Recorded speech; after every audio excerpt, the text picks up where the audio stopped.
So, on the topic of dating, what do you think should be the, let's say, between a couple or like established partnership, boyfriend, girlfriend, whatever you want to call it, okay? Okay. What do you think would be the ratio between their spendings, both of them? Like, how much should one person pay versus the other? Yeah. Should it be 50-50? Do you think one person should pay more than the other, depending on how much they make? I think I have a very clear answer. Okay. Yeah, on that specific topic. All right. So, I think it should be proportional to their disposable income. Okay. So, let's say I make $100 per day, right? And then paying rent, paying all the necessities, and the net cash in my hand is like $50. And let's say you make 80, right? But let's say you live with your parents and your net income is like $60, right? In that case, you should pay 60 and I should pay 50. Doesn't make sense. No. Why? Why? No, I got you. Okay. But the question is, what should be the criteria to decide the necessities? Right. I think rent is part of it. But what about my car insurance, right? It's my car, right? So I should pay for it. But you use my car too, sometimes. Yes. And I kind of take you around with the car and all the gas, insurance, and property tax. Do you think you are obligated to pay for it? Pay for what? Those things that are mine, but you use quite a bit. Fine, like quite a bit. Is it like 10% of the time? 50% of my car usage is with you. Pretty significant. Yeah, if I'm like using it quite a bit, at least I would want to cover gas. Okay, like say you're using half of the car and then you want to pay for amount of gas that you are using, right? That makes sense. Yeah. And I agree. It should be proportional to our disposable income. Right? That's like the fair way of looking at it. Yeah. Well, what about this? Because I heard of this, I don't know, a few times back in Korea. Probably this is just very like marginal percentage of women. But I heard of this.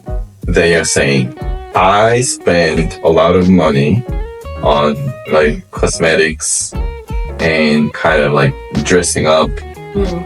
I do this for you so I can look prettier to you and you like that. Yeah. Right? So this is the money that I spend for our relationship. So we should take this out of my like necessities. Actually, this should be included. Consider as a necessity. Yeah, it's like kind of non-taxable type of concept.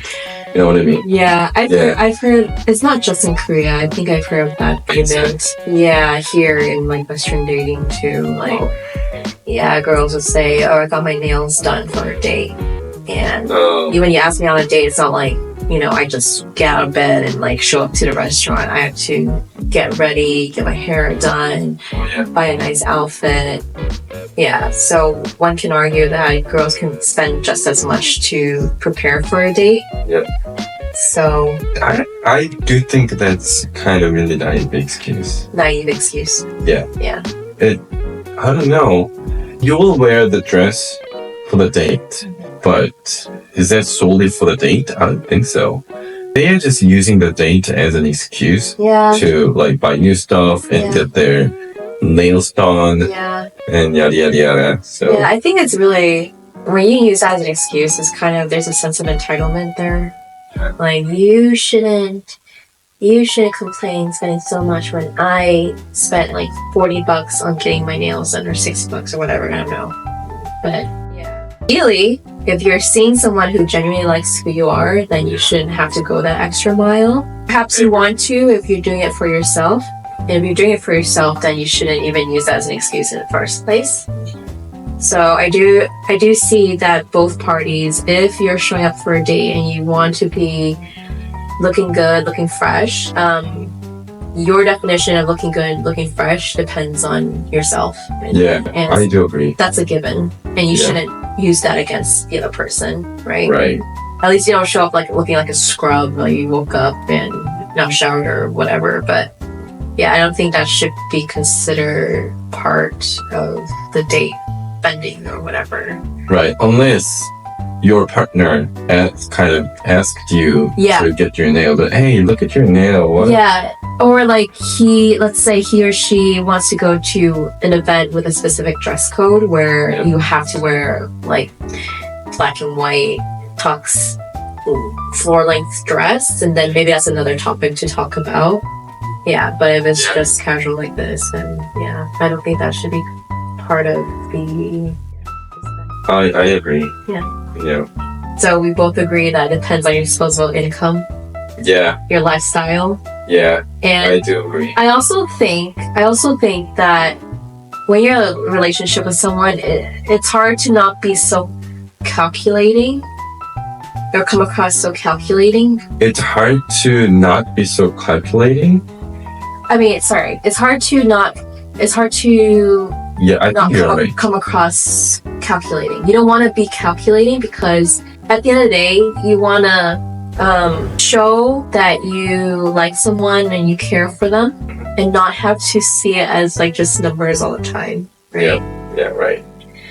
But at the same time, to avoid like that awkwardness or that gray area where you may have some expectations on someone and they don't, pay enough, or you are paying too much or whatever, you still want to have that type of conversation at the beginning of your relationship too, kind of establishing I agree. Your boundaries or whatever, so it doesn't, bite you two in the ass later on.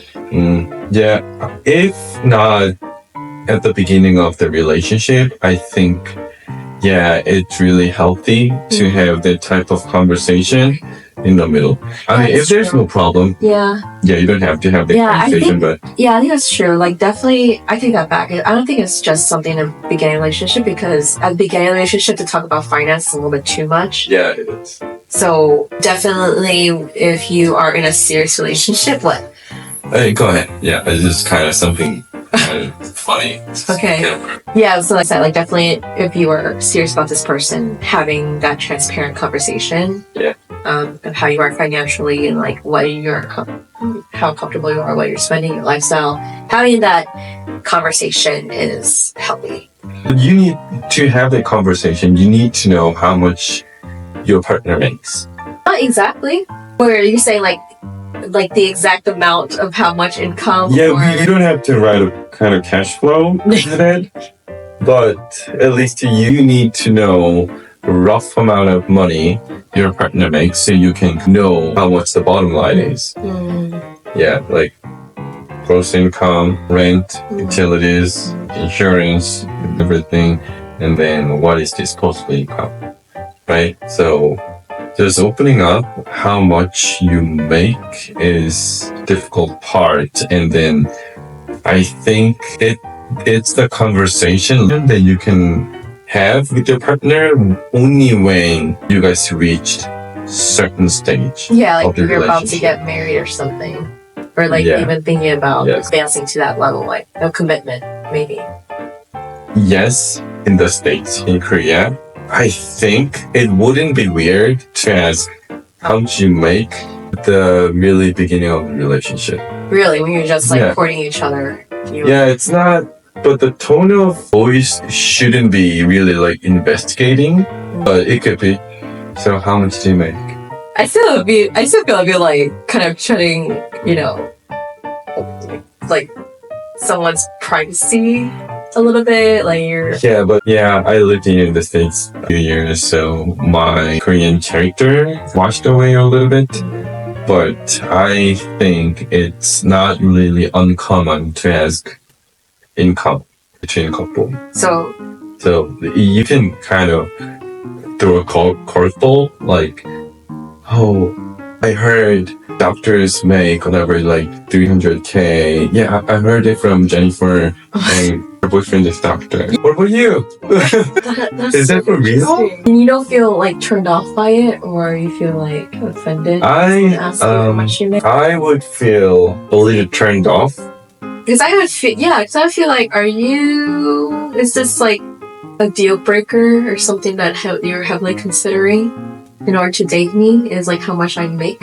Even if it's not deal breaker, Yeah. I think they would be curious. It feels a bit. Yeah, guys or girls. Yeah. Yeah. Both sides could be curious because like, potentially no one knows what will happen between the two. Yeah. So, yeah. But I mean, no one knows if you have your job still. Moving it together. That's true. Nothing's for certain. I think that's interesting difference between the States and Korea. Yeah. Yeah.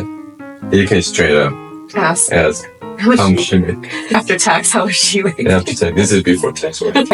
Are you investing in other areas? What's your portfolio like? Yeah, and yeah, It's too much. yeah. So when I got a job at Microsoft like years ago, I went to Korea to visit my family, Yeah. and then my friend just straight up asked how much you make. You guys are close friends, right? Yes, we are. Known each other for a while. Yeah, I was not offended by that, Yeah. but my friend asked too much details, Yeah. so almost to the single digit. Yeah. I was like, I don't fucking know. Yeah.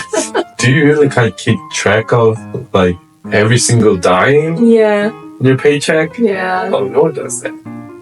I think one could, if you're curious about how much one person makes, Mhm. you can still get a rough window or rough idea Yeah. just by knowing their position or their role, Yeah, right. right? Yeah. And these days, you can look up job postings, Yeah. and then there's a rough range of compensation. Yeah, you can ask ChatGPT, like, how much does this Yeah. role make within this area? I wonder if you can get an answer from ChatGPT, like by just giving someone's info.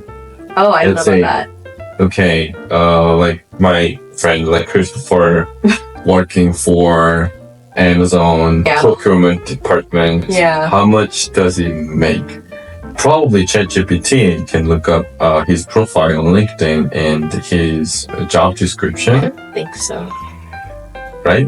It sounds legal. It does, right? It would probably say, it would probably look up what's the average. Yeah, you can ask how much, like, software developer Make at certain company Seattle. make, Yeah. right? Considering all the living cost here, but it probably can, give you some average, generalized answer. Anyway, we're going on a tangent, but Yeah, but anyway, I think we agreed on disposable income. yeah. I also think if you both really do care for each other, you never want to put the pressure, expectation, or the burden of them paying all the time. Even if it's not paying, there are definitely ways to give back or repay kindness or whatever you want to call it. Yeah. How you want to express your love language or whatever. So let's say, for example, you paid for, let's say you drove me to work 5 days a week. Yeah. And you don't really ask for like gas or anything like that. I think a good gesture on my part is either pay for the gas at least once, twice, or, buying you like a good dinner, really good dinner or something like that. Yeah. There's definitely ways to kind of have that momentum, like back and forth type of thing. I don't think it's just in like paying for things, it would be for a number of things, like acts of service. Like, yeah, you let me like kind of spend nights here, right? When you're covering rent, well, let me kind of help you take care of chores, buy groceries, things like that. So generally the whole idea is not to put that entire pressure, responsibility on one person. Yeah. Make sure it's like always kind of equalized, balanced out. What if the girlfriend is staying at the boyfriend's place quite a while? Yeah, like you said, she does chores for him. Or what if she makes him do chores? Would he disagree if would he like to see her do every single thing? I asked the question. This is a hypothetical question. Yeah. Yeah. I mean, keeping the house clean is a good thing. Yeah, that's a good influence. Yeah. So, yeah, the boyfriend should be grateful. Anyway, that's it for today. Thanks for watching. Thanks for watching.